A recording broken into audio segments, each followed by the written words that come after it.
This is Democracy Now!, democracynow.org, The War and Peace Report. We continue our conversation, part two of our interview with Dr. Alice Rothschild, retired OBGYN who's long worked in Palestine, was in Gaza in August.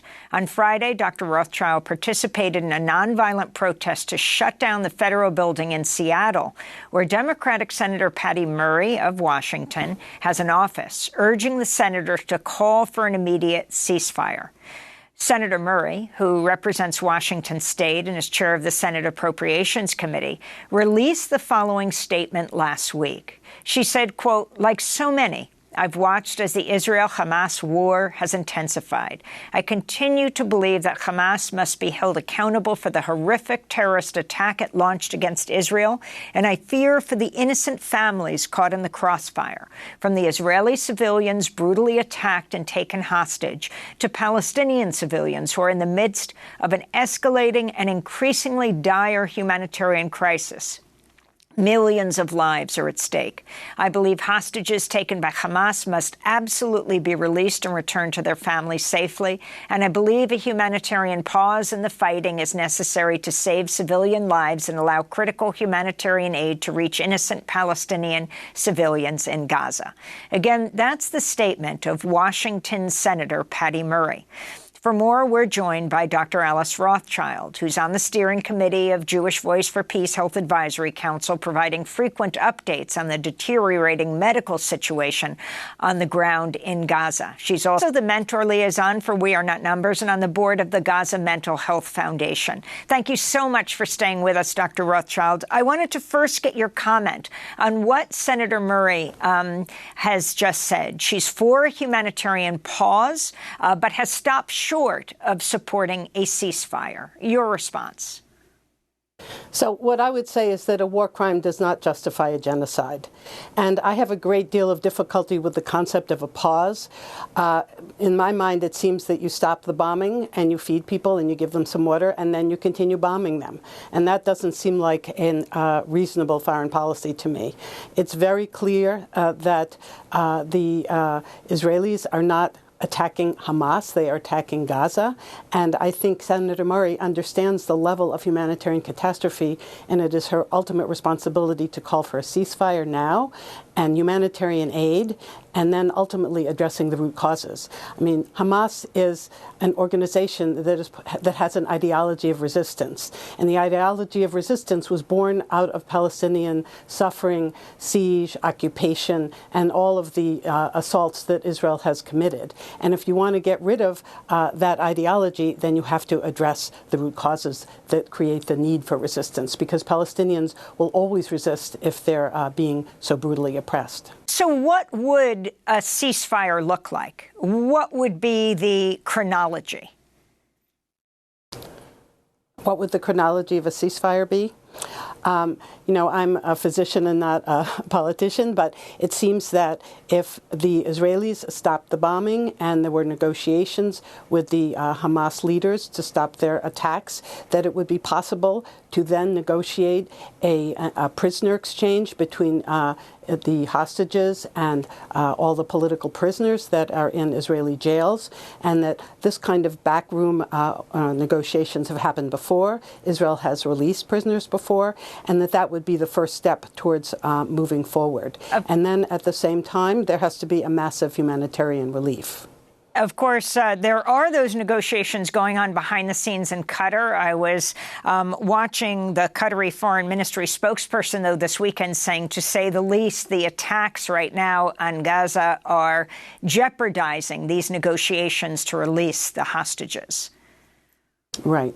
So I think that as long as these brutal attacks are ongoing, that it's much less likely that the hostages are going to survive and be released. And in fact, I think 50 have been killed by Israeli bombs at this point. So it seems that a ceasefire is in everybody's interest. I wanted to get your response to Gilad Erdan, who is the Israeli ambassador to the United Nations. He was on State of the Union on CNN. He said there is no humanitarian crisis in Gaza. There is no humanitarian crisis in Gaza. in coordination with the U.S. and the UN, we allowed the number of trucks entering Gaza now with food and medicines to reach almost 100 trucks every day. So we don't see the need for humanitarian pauses right now because it will only enable Hamas to rearm and regroup. Your response, Dr. Alice Rothschild. Well, I was somewhere between appalled and astonished. I think that Israeli spokespeople and politicians and representatives have a long history of creating an alternative reality. There is an obvious humanitarian crisis. Before the war, there was an average of 500 trucks per day coming in with supplies, and for him to think that 100 trucks coming in is going to relieve the level of starvation and thirst and illness that is going on is just ludicrous. So this is just, we could just call it an outright lie. Apparently about 100 Israeli doctors have signed a letter calling for the bombing of hospitals in Gaza. The letter states hospitals are a legitimate target due to suspected terrorist activity. Dr. Rothschild. Yes, I read that letter yesterday, and I was appalled.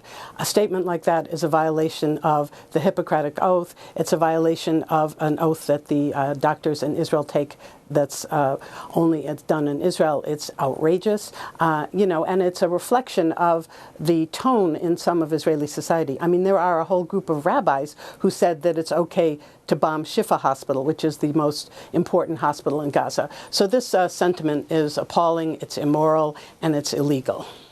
You're an OBGYN. You're an obstetrician gynecologist. You were last in Gaza in August. That's before Hamas's surprise attack on October 7th. Can you describe the situation there? This was right around the time that the National Security Advisor, Jake Sullivan, was saying that it's peaceful in the Middle East. They can move on to other issues. I saw that quote, and I also was fairly appalled. So the thing to remember is that Gaza is a very young population, and the women in Gaza tend to have babies young and large families. So there are enormous numbers of pregnant women that are currently not receiving any prenatal care. It's estimated that there are over 5,000 women that will deliver each month. Also, where are they delivering? If the hospitals are closed, if the hospitals have no supplies, these women are delivering at home, they're delivering in the rubble, they're delivering in horrendous conditions. They're not being monitored, so they're going to be sick, and some of them are going to die. Their children are not going to get adequate care once they're born. So this is from a prenatal pregnancy infant point of view, just catastrophic. There are also something like 150 neonates in intensive care units, and when the electricity is gone, it's estimated that they will die within 5 minutes. So this war, which is a huge attack on civilians, is particularly heavy for young people, for pregnant people, and for children. I want to play a clip from a Channel 4 News documentary of a woman describing giving birth after the start of the Israeli bombardment of Gaza after October 7th. It was difficult to get to the hospital so late at night. The doctors were wonderful, but there were so many injured and displaced people there. Seeing my daughter is a beautiful feeling, but we cry for the life we are living. I hope things go back to normal and we go back home. Rothschild, talk more about your work with women in Gaza and what they are facing. Well, the kind of work that I do is solidarity with clinicians and documenting the realities on the ground. In the past in Gaza, I have worked with women's empowerment groups because there are several women's groups that focus on women's issues, women's needs in marriage, women's needs for education. And so I've done teaching around their bodies and sexuality and birth control and those kinds of things. My last visit was with a group called Grassroots International, and we were focused on human rights issues. So I was involved in interviewing folks from the Palestinian Center for Human Rights and the Gaza Community Mental Health Program, and we visited with women who were seeking divorce and they were getting supports from the human rights organizations. I also worked with We Are Not Numbers, which is a mentoring program for young Gazan youth, and we help young Gazans who want to write their story and tell the realities of their life, and I match them with mentors in English-speaking countries. So I have a very close view of the realities of their life. And it was very interesting because when I spent the day with the young people, many of them in their 20s who have families, they wanted to show me what was beautiful in Gaza. And they took me all around Gaza City and showed me the historic areas and the mosques and the churches and the beaches and the restaurants and things that no one thinks about when they think about Gaza. I fear that all of the places that they showed me are now bombed and in rubble. I know that some of them are. And, this is just appalling and affects their young lives. It affects their families' lives. It affects the future of their children. So that's the view that I was having in August. Can you talk about your changing views? Talk about your family, how you grew up, and how you came to be a doctor working in Gaza. So I grew up in a fairly traditional, progressive Jewish family, voted for Democratic Party members, supported the civil rights movement. But I also, went to Hebrew school 3 days a week, had a bat mitzvah, and was taught that Israel was this fabulous place and we should support it and love it. I loved Israeli dancing. I went there when I was 14, and it was just this monumental trip. So I come from a very usual place for an American Jew. I then, I'm a child of the 60s, so I got more political around Vietnam War issues. And when I went to medical school, I was really focused on women's reproductive issues and on healthcare reform and getting single payer and establishing health as a right in this country. And as the years went by, it became apparent to me as a Jewish person that I had to look again at my understanding of Israel. And so I was originally from Boston. A group of us from Workers' Circle and a number of other Jewish groups started a small group, and we started interviewing Palestinians in the Boston area. So we immediately had a fairly rapid education that concerned all the things that we were not taught. And I began to read the new Israeli historians and Palestinian historians, and beginning to understand settler colonialism, racism, Islamophobia, and all the forces that politically shape this issue. And as this became more powerful in my life, I felt that here is a country that thinks it is speaking in my name, and I'm paying taxes to a country that's supporting occupation, siege, and things that I cannot abide. And so the group started doing programs for the community, and we were very quickly blacklisted. And then a number of us realized we were physicians, and so in 2003, we started organizing annual health and human rights delegations to the region and partnering with Physicians for Human Rights Israel, Palestinian Medical Relief Society, Gaza Mental Health, Gaza Community Mental Health Program, and more groups like that. And so that really made me committed, because you can't unsee what you see. And when you see the impact of villages that can't get health care, of the brutality that occurs at checkpoints, of women delivering at checkpoints, all these kinds of horrific things, it's a very radicalizing experience. And it really became a commitment for me. And then I wrote a couple of books documenting these issues, and then I started writing children's books, and so I made a documentary film. I really immersed myself in this, and I feel very committed because I feel very responsible. And I think a lot of Jews who come from a traditional place are in a similar place to me. I want to play a clip from your 2013 documentary that you refer to. This is a documentary that won the Audience Award at the Boston Palestine Film Festival. It's called Voices Across the Divide. As I interviewed Palestinians of different ages, I realized that the Nakba is not really over. I interviewed a woman named Hannah. She was born in Jaffa. She left as a young woman. She lost everything, and her family fled to Ramallah. And then I interviewed her daughter, Terry, who grew up in a fairly middle-class life in Ramallah until she experienced the 1967 war.